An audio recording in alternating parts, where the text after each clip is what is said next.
Desde 2020 se fala numa possível recessão global. Teve a crise do Covid com um crash de todos os ativos e logo na sequência o Fed, o Banco Central Americano, e basicamente todos os bancos centrais globais ligaram as impressoras para não deixar a economia cair.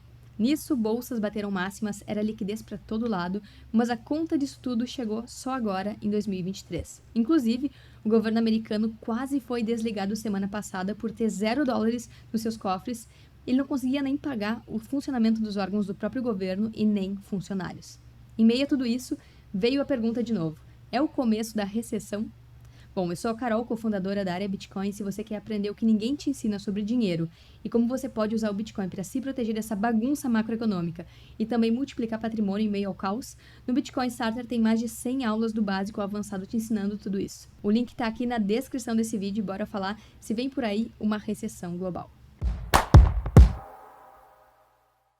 Antes de qualquer coisa, o que caracteriza um período de recessão? Bom, atualmente essa resposta não é uma unanimidade.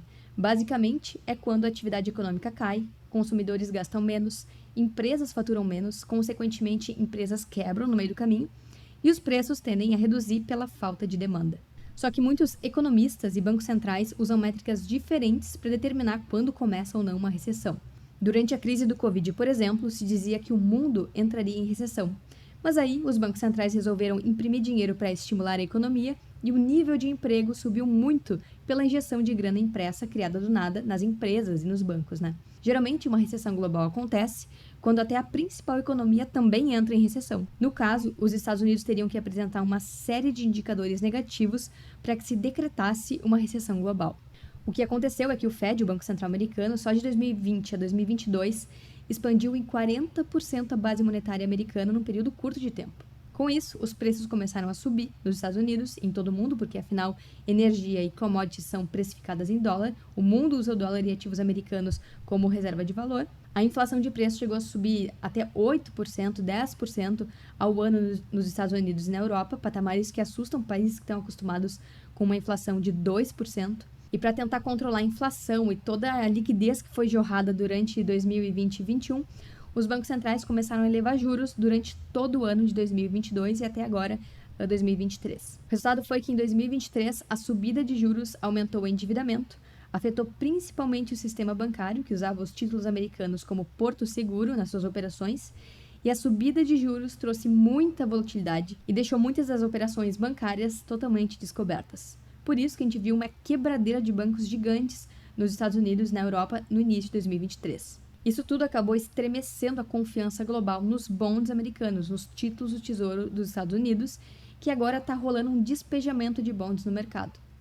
Os títulos de 20 anos de longo prazo colapsaram para os mesmos patamares de 2007, caíram mais de 50% desde as máximas de 2020. Títulos que eram dados como seguros em ambientes inflacionários e caóticos acabaram se mostrando totalmente instáveis e derreteram de valor na mão de quem segurou.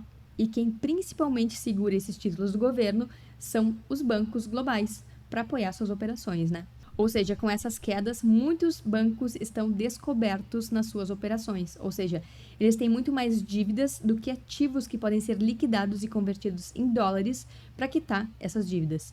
E esse é o ambiente perfeito para quebrar um banco caso todo mundo resolva sacar o seu dinheiro dele.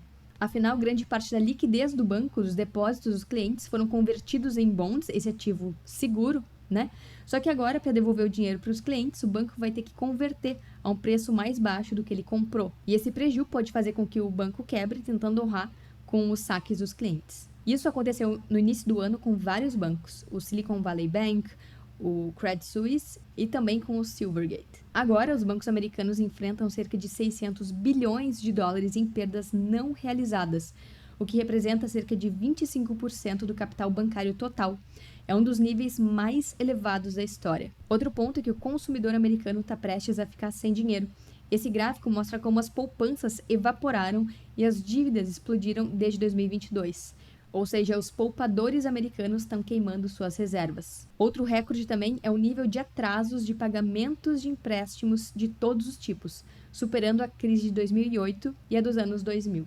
Outro dado é que pedidos de falência atingiram os níveis equivalentes aos da Grande Recessão de 2008 e da pandemia do Covid de 2020 nos Estados Unidos. Os bancos pararam de emprestar dinheiro e aumentou o aperto nas regras para liberar crédito e empréstimos, chegando nos níveis também de recessões anteriores. As startups também atingiram patamares recordes de fechamentos desde 2019, e os preços de imóveis estão nos níveis mais baixos comparável com as maiores crises financeiras e recessões. Para além de imóveis, ações de diversas empresas estão nas mínimas dos últimos 10 anos, como a Disney, que caiu 60% desde a sua máxima histórica.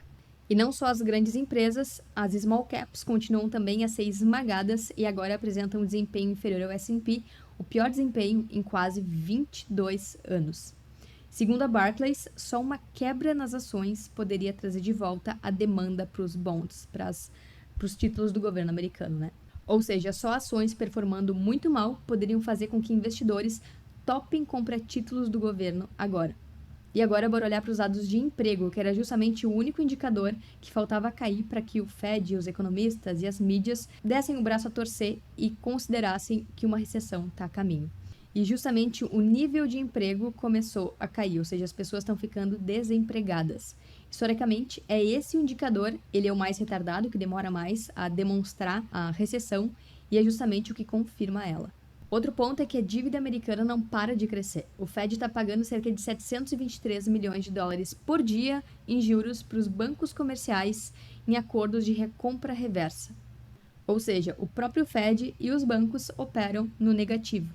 É por isso que o Tesouro Americano secou seus cofres em março e agora, início de outubro, os serviços do governo quase foram desligados por falta de recursos. É por isso também que a dívida americana vem crescendo e acelerando essa subida. Subiu cerca de 275 bilhões de dólares em um único dia, agora em outubro. E cerca de 2 trilhões em 4 meses. Ou seja, em um dia, o governo americano se endividou em quase meia capitalização de mercado do Bitcoin, cerca de 10 milhões de BTC. Isso só mostra como o Bitcoin ainda é pequeno em comparação ao restante do sistema Fiat, né? A dívida global dos Estados Unidos agora é de 33 trilhões de dólares. No passado, demorou cerca de 200 anos para chegar a 1 trilhão de dívida, e agora faz o dobro disso em só 4 meses. Enquanto isso, os fundos de hedge montaram a maior posição vendida em títulos do Tesouro Americano na história. Os especuladores começaram a jogar contra o governo americano. Na China, a crise imobiliária está pegando forte. Mesmo encabeçando muitos dos movimentos do BRICS, o principal índice imobiliário chinês segue despencando e cada vez mais em território de recessão. Caiu quase 85% em relação à máxima recente. Preço das casas em 20 das maiores cidades da China já caíram 10% ou mais. E isso é totalmente alarmante porque 70% da riqueza das famílias se apoia em imóveis. Nisso, as notícias falam em uma bazuca de estímulo para salvar os mercados e a economia chinesa. Ou seja, querem muito que as impressoras voltem a funcionar na China também. Como que não vale a pena ver de novo da crise do subprime americano, só que agora uma versão chinesa. Mas voltando aos Estados Unidos, que acabam impactando no mundo todo, com a dívida gigantesca do Tesouro Americano, eles vão ter que emitir mais dívidas a taxas cada vez mais altas. Até porque é difícil que eles deixem o sistema colapsar. Isso afetaria a hegemonia americana e a confiança na economia dos Estados Unidos. Mas a verdade é que a economia global já ultrapassou o horizonte de eventos desse buraco negro de dívidas, que não tem mais como pagar. O que deve acontecer é que o governo americano e basicamente todos os governos eles se endividaram pra caramba e essa dívida tende a crescer cada vez mais. O que eles vão fazer é empurrar com a barriga para as próximas gerações essas dívidas e aí as consequências ficam com quem vier depois. E é justamente isso que mostra essa imagem. Se estima que a dívida americana deve crescer em 100 trilhões de dólares até 2036, quase triplicando em 13 anos. É uma bolha de dívidas que está sendo chamada de Debt Armageddon, ou Armagedon da dívida, que vai corroer a economia global e gerar crises cíclicas cada vez mais frequentes. Essa também é chamada a espiral da morte da dívida, porque as despesas com os juros da dívida estão se tornando exponencialmente maiores do que as receitas. Ou seja, a dívida ela já é a maior categoria de despesas do governo dos Estados Unidos em relação à receita. E não há perspectiva de melhora porque as receitas fiscais diminuíram e os gastos do governo aumentaram. E o risco dessa bolha, desse sistema todo, está aparecendo também nos treasuries, nos títulos do governo americano. Com o despejamento dos treasuries de longo prazo, que eu mostrei aqui antes, o que sobe via marcação ao mercado são os juros desses títulos, que chegaram a bater recordes de cerca de 4,8% ao ano. Isso demonstra a percepção de risco na economia e nos títulos públicos americanos aumentando totalmente. Tanto que o índice de otimismo econômico nos Estados Unidos caiu para 36,3 em outubro, que é a leitura mais baixa já registrada por esse indicador. E o índice de medo e ganância chegou a bater medo extremo essa semana. Então, o que se observa nesse cenário todo é a liquidez sendo enxugada, startups quebrando, bancos centrais encurralados, desemprego crescendo e bancos com os piores padrões de crédito dos últimos 35 anos. E esses sim podem ser o prenúncio da tão aguardada recessão.